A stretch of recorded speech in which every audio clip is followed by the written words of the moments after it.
이어서 검색어 살찌우기 시간입니다. 프레시안 이명선 기자 모셔서 얘기 나누겠습니다. 안녕하세요. 안녕하세요. 한 주 동안 포털 사이트에 또 수많은 검색어들이 올랐는데요. 이번 주에 올랐던 검색어들은 약간 즐겁게 보기가 어려운 검색어였던 것 같기도 하고. 예, 좀 가슴 답답한 일들이 떠오르는 검색어들이 많이 올라왔는데 네. 먼저 주 초에 좀 검색어 상위권을 장식했던 싱크홀과 관련해서 얘기를 좀 드릴게요. 자꾸 파여요, 이거. 그러게요. 아직 정확한 원인을 몰라서 네. 뭐 국토교통부가 정밀 조사에 들어간다고는 하지만 일단 송파구 일대에 이 싱크홀과 관련해서 주민들의 불만이 상당한 상태입니다. 네네. 뭐 당장 이번 주 화요일이었죠. 5일에는 석초 지하차로 끝부분에 폭 2.5m, 길이 8m, 깊이 5m 규모의 싱크홀이 발생했습니다. 예. 인근 시민들에 의해서 페이스북이라든가 SNS를 통해서 현장 사진들이 많이 유포가 됐는데 바로 공사를 시작을 해서 160톤가량의 흙으로 응급처치를 했어요. 네. 160톤이나 들어갈 네. 정도. 예. 덤프트럭으로는 한 15대 정도 되는 분량이라고 하는데 네. 겉으로 보이는 것보다 훨씬 아니, 큰가 밑빠진 봐요. 독인 거죠. 네. 네. 근데 이틀 만에 또다시 꺼졌습니다. 그러다 보니까 이 근처를 오가는 시민들 사이에서는 불안감이 커질 수밖에 없는데 당장 지목된 걸로는 제2롯데월드 건설 그리고 지하철 9호선 공사와 관련된 것 때문에 이렇게 싱크홀이 자꾸 발생하는 것 아니냐라는 의구심이 일고 있습니다. 근데 이 송파구가 사실 그 서울에서 손에 꼽히는 집값 비싸고 땅값 비싼 구 중에 맞아요. 하나잖아요. 예. 그러다 보니까 더 막 화제가 되는 것 같기도 해요. 그 비싼 데서 이런 일이 일어나? 이러면서. 그래서 일부 언론에서는 네. 사실 이걸 부동산 값과 연관시켜서 보도하기도 했습니다. 아, 어떡해요? 부동산 값이 떨어질 우려가 있으니 원인을 철저히 규명해야 한다. 아, 네. 이런 싱크홀로 인해서 이 지대에 또 집값이 더 떨어진다? 그렇죠. 아. 왜냐하면 현장에서 유포되고 있는 괴담도 만만치 않기 때문에 어허. 뭐 롯데월드 공사와 관련해서 계속 괴담이 나왔던 건 사실입니다.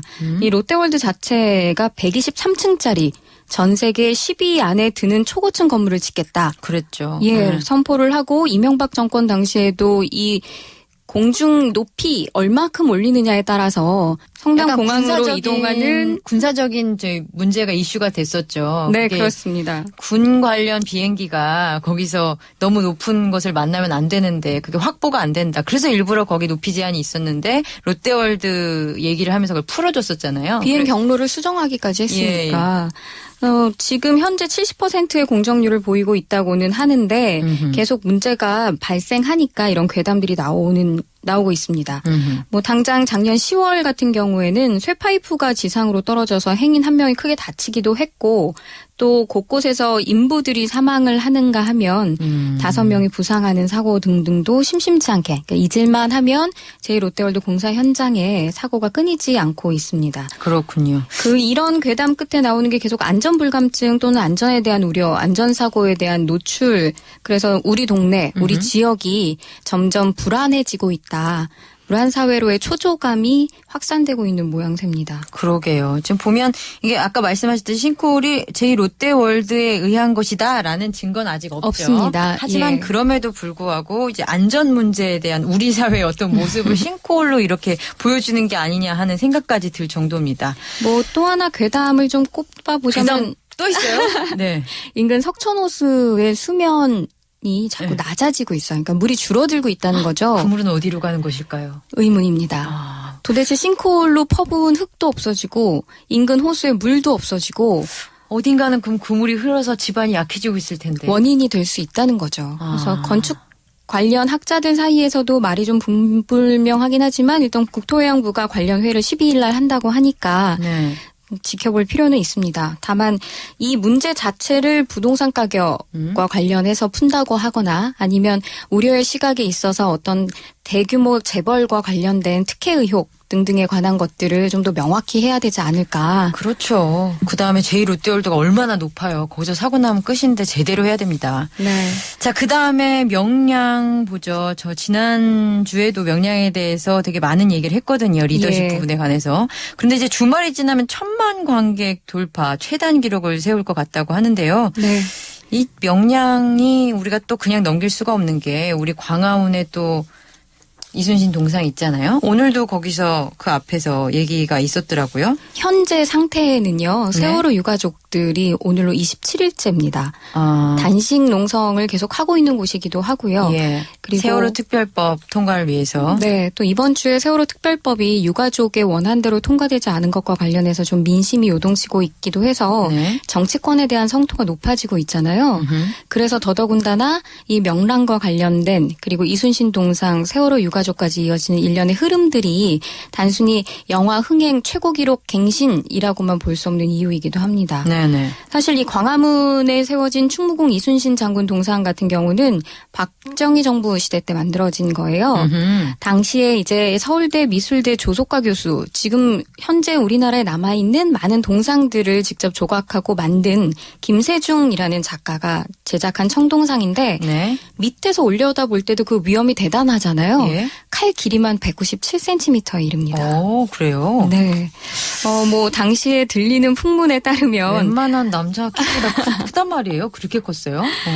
세종로와 태평로가 뻥 뚫려 있어서 남쪽에 일본 기운이 너무 강하게 들어온다. 이를 제어할 필요가 있다라는 풍수지리학자의 말. 그리고 일제 때 사실 경복궁의 위치를 조금 바로잡긴 했습니다만 전체적으로 통하는 그 대로에 네. 기운이 꺾였다라는 말이 있었잖아요. 그래서 일본이 이 중심축을 복원하는데 일본이 변형해 놓은 중심축을 복원하는데 돈이 많이 드니까 이런 어떤 부작용들 그리고 역작용들을 방지하는 차원에서 이순신 동상을 세웠던 거죠. 그리고 왜군을 물리쳤던 그 길을 그대로 나라에 좋게 이어지게 하는 작용을 하기 위한 일종의 수호 역할을 했던 셈인데 박정희 정권 당시만 해도 이 충무공 이순신은 구국의 성웅이고 네. 굉장히 위험이 가득한 우러러 볼 수밖에 없는 그런 위인이었습니다. 인간적 매력이라고는 하나도 없는. 조금은 권위의식에 차 있는 그런 장군으로 묘사가 됐죠. 네. 그러나 김은혜 소설 2000년대 들어서 카레 노래가 나오기 시작하면서 인간적인 매력이 부각이 되고 새롭게 조명되기도 했습니다. 예. 뭐 소설 속에서 나온 한 여성과의 에피소드가 검색어에 이렇게 구절처럼 오르기도 할 정도로 이 카레 노래도 스테디셀러이지만 다시 조명받고 있기도 한데요. 네.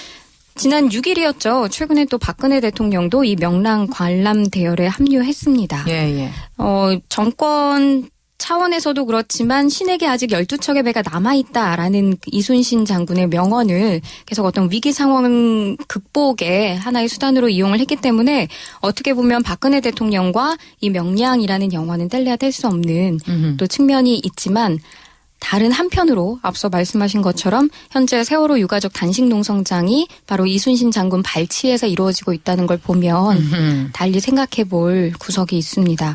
제가 이번 주 들어서 계속 그 아침에 출근할 때 네. 광화문 광장에 들리고 퇴근할 때 들려서 한 새벽 3시까지 유가족들하고도 얘기하고 뭐 현장 이렇게 얘기를 좀 듣고 있는데요. 네네. 현장에서 만난 제 단원고 2학년 8반 재훈 군의 아버지 김기현 씨 같은 경우는 명량을 봤다고 합니다. 큰아들이 이제 세월호 참사로 안타깝게 곁을 떴지만 둘째인 중학교 3학년 아들이 또 있어서 이 아들과 방학을 그리고 이 세월호 참사와 관련된 일련의 집안 내에 퍼져 있는 그 우울한 기운 등을 좀 해소할 겸 명량을 보러 갔다고 해요. 근데 재훈이 어머니는 네. 이 명량을 참아보지 못하고 앞부분에 바로 일어섰다고 합니다. 바다 그리고 배 그리고 무언가 사람들이 계속 바다 밑으로 떨어지고 하는 장면들이 아직 아들과 관련된 일련의 사태가 다 회복되지 않았으니까. 배랑 바닷물 이런 것만 봐도 아이고. 그동안은 계속 그 바닷가로 휴가를 떠나기도 했다는데 이번만큼은 바다로 가는 것 자체를 아무도 언급하지 않았다고 할 정도니까 일단 둘째 아들의 휴가 그리고 방학을 위해서 영화를 관람했다고는 해도 그 상처가 그대로 남아 있었습니다. 그렇군요. 그런 상황에서 지금 현재 이순신 장군을 바라보는 광화문 광장에서의 단식이 사실은 아버님한테는 굉장히 어려운 일이고 힘들 수밖에 없는 일이죠. 그러게요. 근데 이런 시각을 굳이 저희만 또는 일부 유가족들만 갖고 있는 건 아니라는 생각이 드는 게 네. AFP 통신이 현지 시각으로 지난 5일에 이 세월호 단식 농성장 사이로 피죽이 올라와 있는 이순신 장군 사진을 전 세계로 타진을 했습니다.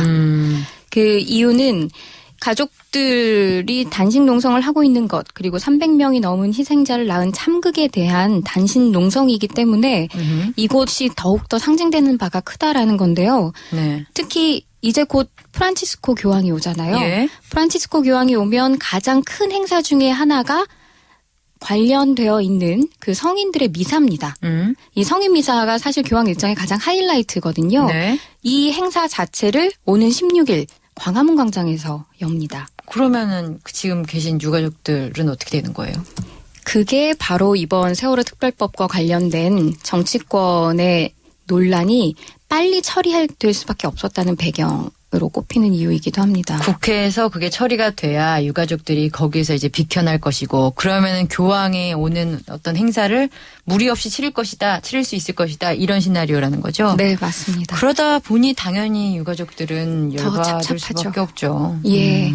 그런데다가 유가족들이 원하는 수사권과 관련된 것들이 이번 특별법 합의 원내대표 합의에서 완전히 빠졌기 때문에 유경근 대변인 같은 경우는 유가족 대변인. 네. 아예 소금도 끊고 물도 끊고 하는 단식에 들어가겠다라고 선언을 한 상태고요. 예. 관련해서 이제 오늘 네. 영화인들이 또 대대적으로 나섰습니다. 또 이순신 동상 앞인가요? 그렇습니다. 이제 세월호 그 단식 농성장인 이곳이 어떤 우리 사회의 안전과 그리고 우리 이웃을 지키기 위한 하나의 투쟁장 또는 하나의 상징적인 장소로 자리를 잡았다고 해도 과언이 아닌데 네. 많이 아시는 감독들입니다. 베를린을 만든 류승환 감독, 또 부러진 화살이나 남영동 1985를 만든 정지영 감독, 원앙소리 이충렬 감독, 배우로는 권병길 그리고 맹봉학 씨 등등이 참여합니다. 앞서 이번 주에 가수 김장훈 씨가 단식에 동참하면서 또 잠깐 이슈가 되긴 했는데 네. 더 이상 어떤 추진체가 없는 상태, 또 원내대표끼리의 정치권 합의라는 게 네. 국민들 입장에서는 이를 거스르거나 방향을 바꾸기가 어렵거든요. 근데 이렇게 영화인들이 나서서 다시 한번 제대로 된 특별법 제정을 촉구하고 있어서 좀 귀추가 주목됩니다. 그 이순신이라는 그 소재를 네. 그 소화하는 이 사회의 뭐랄까요, 입장, 태도 이런 게 정말 다르네요. 그냥 명량이라는 영화를 통해서 그냥 스펙타클로만 소화하는 분들이 있고 박근혜 대통령 같은 경우는 거기서 어떤 그 정책 위기를 극복하는 자원 같은 걸 얻을 수도 있을 것 같고 유가족들이 좀 뭐랄까요, 가장 좀 안타깝고 좀 힘이 필요한 어떤 세력인 것 같은데요. 아까 소개해 주신 감독들 굉장히 쟁쟁해요. 네, 그렇습니다. 그 장준환 감독 같은 경우 오늘 기자회견장에서 이런 말을 했습니다. 사실 이 명량의 국민적 흥행 뒤에는 우리가 겪은 비극에 대한 감정도 함께 묻어나고 있다. 세월호가 바다에 빠진 뒤 생존자는 한 명도 구해내지 못했지만 진실까지 바닷속에 수장시켜 버린다면 앞으로 우리가 어떤 역할을 할 수 있을까. 예, 아버지 된 심정으로 이 자리에 섰다라는 말을 남기기도 했습니다. 알겠습니다. 진실은 언제쯤 규명이 될까요? 빨리 정리가 됐으면 좋겠습니다. 프레시안 이명선 기자였습니다. 감사합니다. 감사합니다.